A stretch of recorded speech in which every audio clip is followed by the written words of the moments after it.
Ngayon, bakit nagagalit ka na? Kasi sa totoo lang, nababawasan na kasi pagmamahal mo sa kanya. Nakakainis na ho kasi talaga siya. Iba na ho talaga ugali niya eh.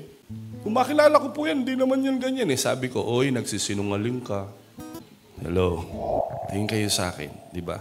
Sa totoo lang, palagi ko sinasabi yan pag kami nagpapa-counseling sa akin. Nakakainis na ho kasi talaga siya. Iba na ho talaga ugali niya eh.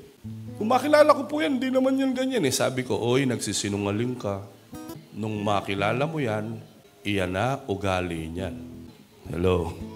Hello! Eh bakit pinakasalan mo pa rin? Bakit iniibig mo pa rin? Kasi mahal mo. Hello.